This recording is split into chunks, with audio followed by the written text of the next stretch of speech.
नमस्कार दोस्तों, आप सबका स्वागत है हमारे चैनल पर। और गाइस, जैसा कि आपको पता है कि यूपी कांस्टेबल की भारी भर्तियां आ चुकी हैं। यूपी होमगार्ड वैकेंसी के बाद अब कांस्टेबल की वैकेंसी आई हुई है और इतनी ज़्यादा वैकेंसी की पोस्टेज हैं। सब बताऊंगा कितनी पोस्ट हैं, कैसे अप्लाई करना है, मोबाइल से और लैपटॉप से दोनों तरीके बताने वाले हैं। और अभी तक अपना चैनल सब्सक्राइब नहीं किया है तो वीडियो को लाइक करें, चैनल को जरूर सब्सक्राइब करें ताकि और भी आपको वैकेंसीज़ के बारे में पता चले। तो चलिए वीडियो को स्टार्ट करते हैं बिना किसी देरी के। तो दोस्तों, सबसे पहले आप यूपीपीआरबी की मेन वेबसाइट पे आ जाएंगे। आपको ऊपर ही ये नोटिफिकेशन दिख जाएगी और इसकी लास्ट डेट आपको 30 जनवरी 2026 तक है। और सबसे पहले आप इनका नोटिफिकेशन पढ़ेंगे तो ये आ गया ऊपर उत्तर प्रदेश, ये पूरा लिखी हुई है किस में कितनी वैकेंसी है, कितनी पोस्टें हैं। आरक्षी पुलिस की, आरक्षी पीसीएस सशस्त्र बल की और विशेष सुरक्षा बल की, महिला बटालियन, जेल वार्डन की, और पूरी संख्याएं लिखी हुई हैं किसकी कितनी है। आरक्षी नागरिक पुलिस में इतनी पोस्टें हैं। जनरल की टोटल पोस्टें 10,469 हैं और आरक्षी की 15,131 हैं और विशेष सुरक्षा बल की 1,341 पोस्टें हैं। महिला बटालियन में 2,282 पोस्टें हैं। घुड़सवार की हैं और जेल वार्डन की हैं, जेल वार्डन की है।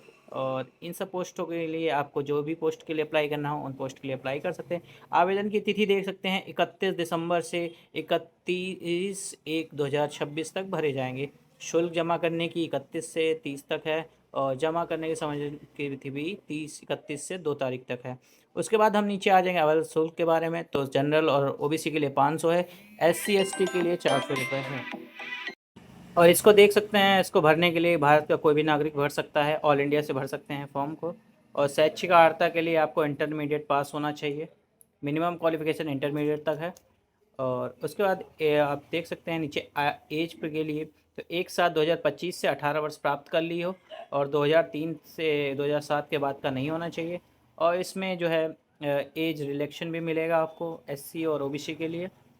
और ये देखिए आप पढ़ सकते हैं, अधिकतम आयु सीमा में छूट ए दर्द प्रवृत्त शासनादेशों से निर्धारित प्रावधानों के अनुसार। आप ये देखिए कितना सा है। और आप नीचे आ जाएंगे, आप नीचे आके देखिए कि भर्ती की प्रक्रिया, लिखित परीक्षा और ये पूरा नोटिफिकेशन आप इसको पढ़ सकते हैं बाकायदा अच्छे से इसकी मेन वेबसाइट पे जाके। और इसमें हाइट आप देखेंगे तो हाइट इसमें 168 सेंटीमीटर होनी चाहिए जनरल OBC के लिए। SC के लिए 160 मांग रहा है। महिलाओं के लिए 152 सेंटीमीटर होनी चाहिए और SC में 147 सेंटीमीटर होनी चाहिए। शारीरिक दक्षता की बात करें तो 4.8 किलोमीटर है 25 मिनट में। और चलिए फॉर्म को भरते हैं। फाइनली देखने के बाद अब हम आगे आएंगे, फॉर्म को भरेंगे। तो जिसका भी यूपीपीआरबी में पहले से रजिस्ट्रेशन हो चुका है या किसने कोई भी फॉर्म भरा हुआ है, SI का भरा हो या होमगार्ड का भरा हो, उनका रजिस्ट्रेशन वही पुराना वाला लगेगा। और जिन्होंने नहीं भरा है तो उनका, नए लोगों के लिए बता रहा हूँ, रजिस्टर हेयर पे क्लिक करना है। तो यहाँ पे आपको ईमेल आईडी डालनी है और सेकंड में आपको मोबाइल नंबर डालना है। तो अपनी जो भी आपकी ईमेल आईडी है उस पर डाल के सेंड OTP पे क्लिक करेंगे, एक ईमेल पे OTP जाएगा और दूसरे में मोबाइल नंबर डाल के सेंड OTP पे करेंगे, मोबाइल पे जाएगा। उसके बाद आपको OTP दोनों में सबमिट करनी है। OTP सबमिट करने के बाद ईमेल में ईमेल की OTP डालनी है और मोबाइल में मोबाइल की OTP डालने के बाद वेरीफाई एंड प्रोसीड पे क्लिक करेंगे। उसके बाद आपको नीचे वेरिफिकेशन के लिए पूछा जाएगा। वेरिफिकेशन के लिए 3 ऑप्शन दिए हुए हैं, एक आधार कार्ड से। तो यहाँ पे आई कन्फर्म पे क्लिक करेंगे और अपना आधार नंबर डालेंगे। आधार नंबर पे OTP जाएगा। OTP सबमिट करने के बाद आपका आधार वेरीफाइड हो जाएगा। आधार वेरीफाइड हो जाने के बाद आपको नीचे आना है व्यक्तिगत डिटेल्स में। यहाँ पे आपका जैसा भी नाम हाई स्कूल में पढ़ा है वो डालना है। अपनी हाई स्कूल से रिलेटेड डेट ऑफ बर्थ डालनी है। जेंडर आपको सिलेक्ट करना है। फादर्स नेम आपको ध्यान रखना है कि दोनों में सेम डालना है। अब बाई चांस आधार में कुछ और है और मार्कशीट में कुछ और है तो वो मत डालिएगा। सिर्फ जो हाई स्कूल की मार्कशीट में वो फादर्स नेम वही डालिएगा, आपको आधार से कोई मतलब नहीं है। उसके बाद आप प्रोसीड पे क्लिक करेंगे और आई एग्री करेंगे। नीचे पासवर्ड एक बनाएंगे और कैप्चा फिल करेंगे एंड सबमिट करेंगे। सबमिट करने के बाद आपको प्रीव्यू दिखाएगा। प्रीव्यू दिखाने के बाद आपको उसे सबमिट करना है। अगर आपको मिला लीजिए कोई भी डिटेल गलत है तो उसको करेक्शन करिए। सबमिट करने के बाद आपको लॉगिन पे क्लिक करना है। लॉगिन के लिए आपको 3 ऑप्शन दिए हुए हैं, login with Aadhaar, login with Aadhaar ID, login with account जो आपने अभी क्रिएट किया है यानी कि मोबाइल नंबर और पासवर्ड डाल के आप लॉगिन कर सकते हैं, सिंपल सा। अगर आप पासवर्ड भूल जाते हैं तो आप आधार से के थ्रू भी लॉगिन कर सकते हैं।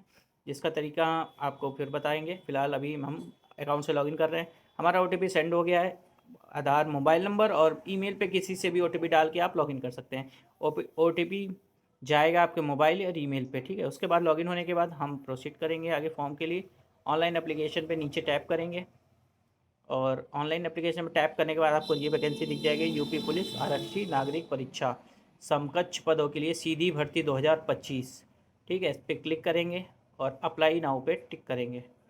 अप्लाई करने के बाद आपके पास फॉर्म है कुछ ऐसा खुल जाएगा, तो जिसमें आप यहाँ पे आप मैरिटल स्टेटस चेक करेंगे, आपका जो भी हो, अनमैरिड, मैरिड जो भी हो, आप अनमैरिड चूज़ करेंगे या जो भी हो आप चूज़ करिए।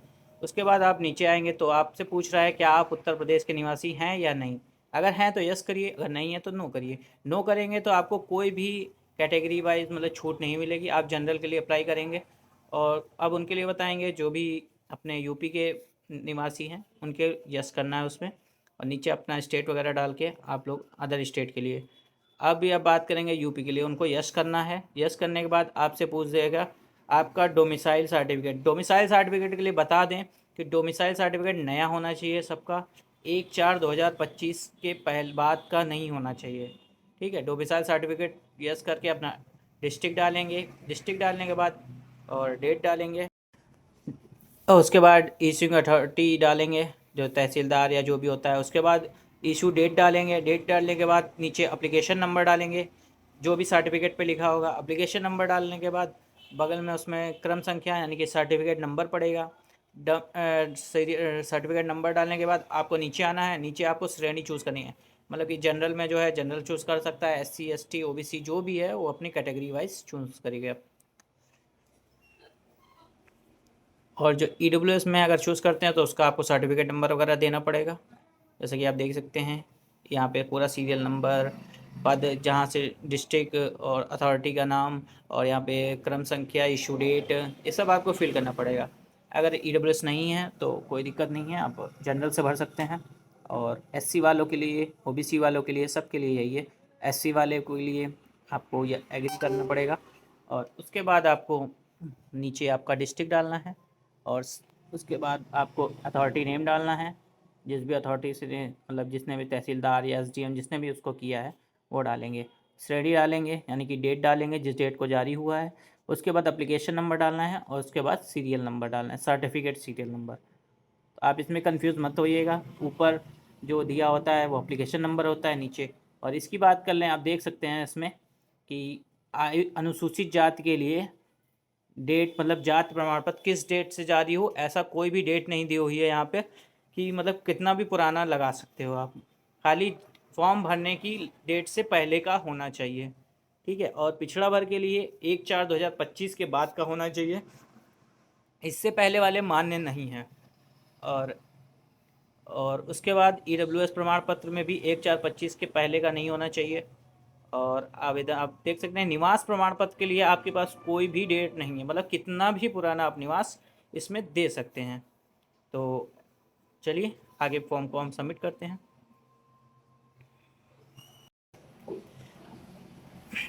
उसके बाद नीचे आपको एड्रेस डालना है। एड्रेस में पहले आप स्टेट डालेंगे, अपना स्टेट चूज़ करेंगे जो भी आपका स्टेट हो। अगर अपने यूपी का है तो यूपी डालेंगे। डिस्ट्रिक्ट डालेंगे, डिस्ट्रिक्ट बाद अपना एड्रेस डालेंगे और यहाँ पे पुलिस स्टेशन डालेंगे, पिन कोड डालेंगे। यदि दोनों स्थाई और पत्राचार का पता दोनों सेम है तो नीचे यदि स्थाई पता सेम होने के साथ इस पर टिक करेंगे। अगर टिक नहीं करेंगे तो आपको दोनों में अलग अलग डालना पड़ेगा। तो दोनों वैसा करेंगे। उसके बाद राज्य और स्टेट नीचे आएंगे, गृह जिला जो भी आपको चूज़ करना है अपना चूज़ कर लीजिए, जिला स्टेट दोनों चूज़ कर लीजिए और उसके बाद सेव करके प्रोसीड कर दीजिए।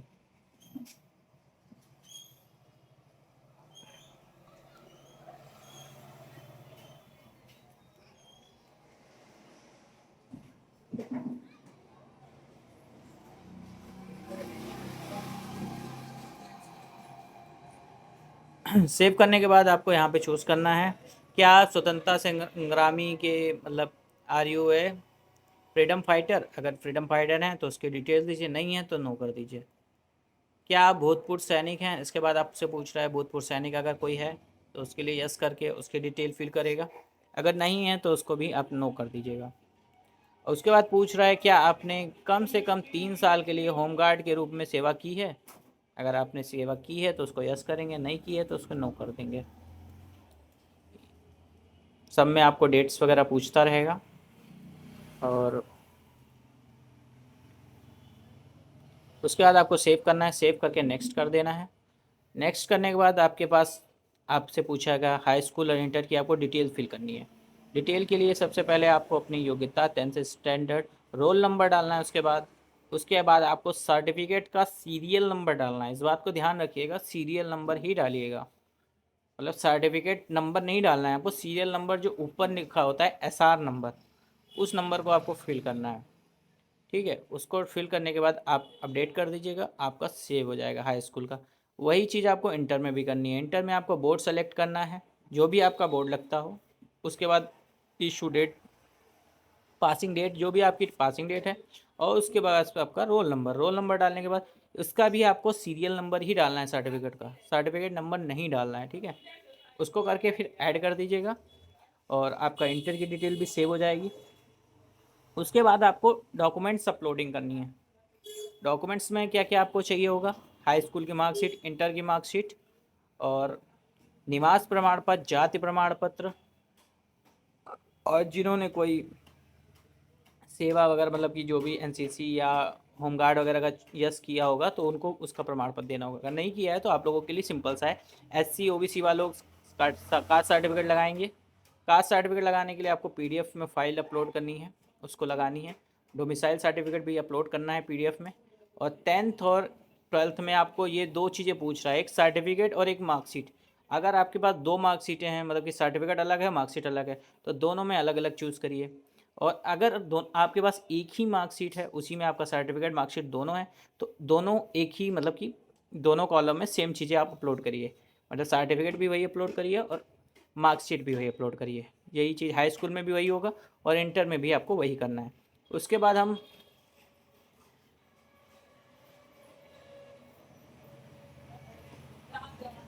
हम नीचे आएंगे तो यहाँ पे आपको कैप्चर लाइव फ़ोटो का ऑप्शन दिखेगा।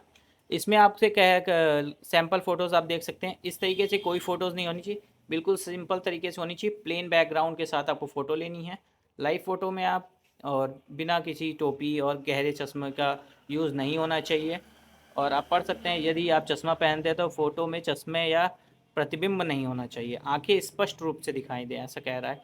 कृपया सुने। और आपको फ़ोटो सत्यापन के लिए कृपया फ़ोटो अपनी आंखें झपकाएं। आपका चेहरा जो इस गोले के अंदर होना चाहिए। ठीक है, अगर आप लैपटॉप पे क्लिक कर रहे हैं, फ़िलहाल आपके पास अगर लैपटॉप पे कैमरा नहीं सही है तो आप इसको फ़ोन में लॉगिन करके भी कैप्चर कर सकते हैं। फ़ोन में लॉगिन करिएगा, जैसे लैपटॉप पे है वैसे सेम है, कोई प्रोसेस चेंज नहीं है।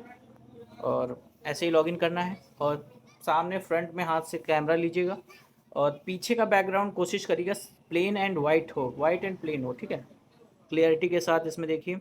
और उसके बाद आपकी फ़ोटो आधार कार्ड से मैच कर लेगा। और उसके बाद आपको सिग्नेचर अपलोड करना है। सिग्नेचर के लिए आप पढ़ सकते हैं, हस्ताक्षर रनिंग लेटर्स में होना चाहिए, मतलब कि आप रनिंग के आवेदक का सफ़ेद कागज़ पर काले स्याही वाले पेन से हस्ताक्षर किया, मतलब कि वाइट पेपर के आपको करना है और ब्लैक पेन से करना है। ठीक है, मतलब वैसे किसी पेन, मतलब ब्लू पेन या नहीं रजिस्टर होते हैं लाइन वाले, उन पे भी साइन मत करिएगा, प्लेन साइन करने हैं आपको। और उसके बाद आपको उस सिग्नेचर को क्रॉप करके अपलोड करना है।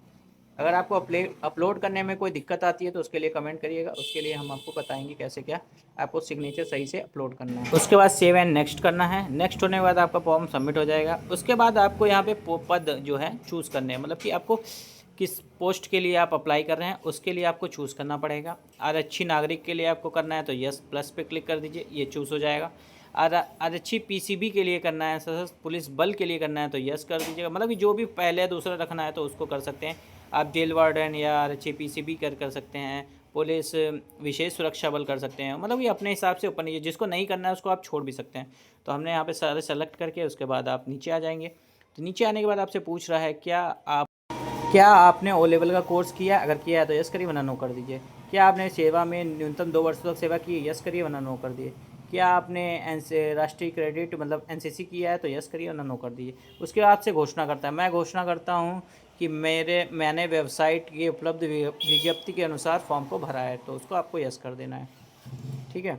उसके बाद मैं घोषणा करता हूँ मैं अविवाहित हूँ या मेरा पुनः दूसरा विवाह नहीं हुआ है या कोई दूसरा जीवन साथी नहीं है। अगर ऐसा कुछ है तो आप यस करिए और अगर नहीं है तो नो करिए। दोनों में से आप पढ़ लीजिएगा अपने हिसाब से, जो भी आपको सही लगे उस पर क्लिक करिए। फ़िलहाल हम लोग अविवाहित हैं तो हम यस करेंगे। और घोषणा करता हूँ कि मेरे द्वारा न्यायालय में कोई भी दोषी ठहराया नहीं गया, मतलब मेरे ऊपर कोई भी केस नहीं है तो यस करेंगे। और मुझे कहीं भी बर्खास्त नहीं किया है उसके लिए यस करेंगे। यहाँ पे अपना प्लेस डालेंगे जहाँ से आप फॉर्म भर रहे हैं। उसके बाद प्रीव्यू करेंगे। प्रीव्यू में आप एक बार देख लेंगे कि आपका फॉर्म सही तरीके से भरा है कि नहीं है। ऊपर से नीचे तक पूरा फॉर्म चेक कर लीजिएगा अच्छे से। सबमिट करने से पहले एक बार पूरा पुनः चेक करें, और अगर कोई भी फॉर्म में दिक्कत आए तो आपको एडिट पे क्लिक करना है और वहाँ पे जाके करेक्शन करना है। और अगर सही है फॉर्म तो सबमिट पे क्लिक करिए। सबमिट करने के बाद आपको पेमेंट पे लेके जाएगा, पेमेंट के लिए रिडायरेक्ट करेगा। पेमेंट पे रिडायरेक्ट करने के बाद आपको पेमेंट का फ़ीस कटवाना है। फ़ीस कटवाने के बाद आपका फॉर्म पूरी तरीके से सबमिट हो जाएगा। फॉर्म सबमिट होने के बाद आप फॉर्म का प्रिंट आउट निकाल के अपने पास सुरक्षित रख लीजिए, ताकि आगे एडमिट कार्ड निकालने के लिए आपको कोई दिक्कत का सामना ना करना पड़े। दोस्तों ये था फॉर्म भरने का पूरा तरीका। मैंने स्टेप बाय स्टेप आपको पूरा इन्फॉर्मेशन दिया है फॉर्म कैसे भर सकते हैं, और होप सो आपके लिए वीडियो हेल्पफुल रहा हो।